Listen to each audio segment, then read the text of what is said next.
This third eye, this pineal gland, is not privy to the Bible or to the followers of Jesus who spoke of the single eye. You remember we found it in the text in Overhead 233? You remember the text of Aradamus when Aradamus entered in? It was the eye of Horus, the all-seeing eye of the gods in the temple of the living God, and there the eye opened. So there was this ancient Egyptian text about that single eye, which we've seen in the sky.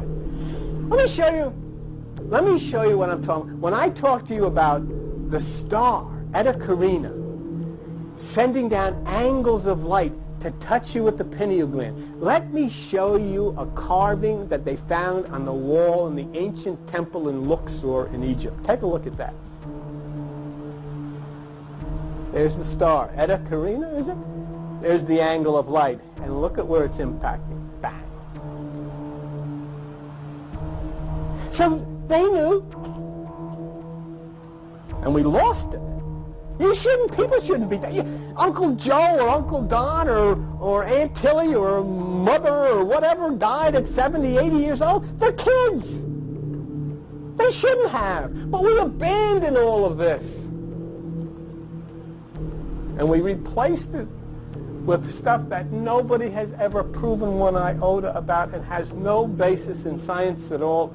This has a basis in science because of the fact that right now the National Aeronautics and Space Administration is talking about photons and optical computers between the brain and the sky, which they say is the future of space communication. So in other words, these people who drew that have been fulfilled by NASA. The churches that we have up and down this highway have been fulfilled by nobody.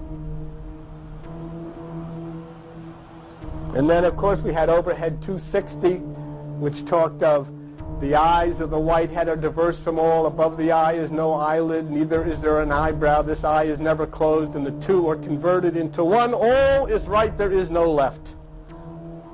And then the wise ever behold the highest step of Vishnu. This is from the Kabbalah, the ancient Hebrews. This is from the Hindus, in the eye of Vishnu.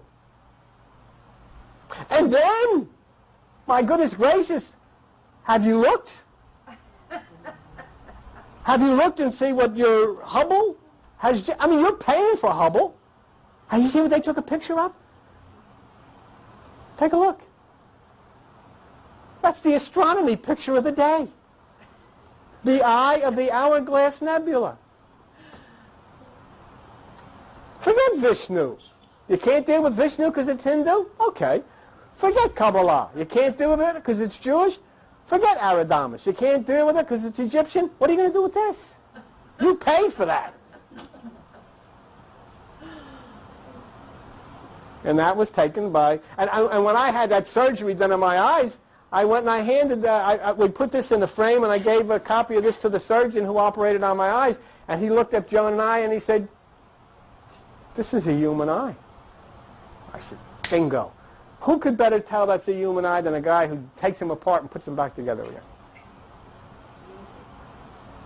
If your eye be single, your body will fill with light. Look what is up in the sky. And people will say, well, I don't know if I believe that. I could care less whether anybody believes it. All I can do is be God and use the words of the late, great Humphrey Bogart.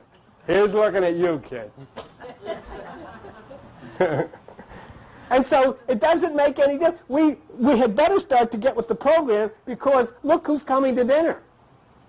And if you look here, you not only can see the eye, but you can see the nose here. You can almost see as if somebody's looking through a keyhole at you. And they are.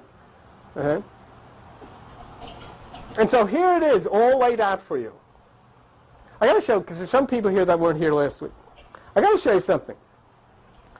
Well, let me show you the... let me show the scriptures first, Joan. Right there. Yeah, that's good. That's great. Let me just show you this real quick. You think the eye is something? I set my bow in the cloud, and it's going to be a covenant. I will bring a cloud, the bow shall be seen in the cloud, and the bow shall be in the cloud, and I will remember you. And the use of the bow, and he has bent his bow like an enemy, and the white horse and had a bow, and here's the latest picture that was just released by NASA. What do you think of that? We better wake up, folks. And you know what I loved about this? NASA painted in an arrow to show the direction of the energy, and they painted in a green arrow. And you know what's also interesting about that? If you look closely at it, it looks like a brain.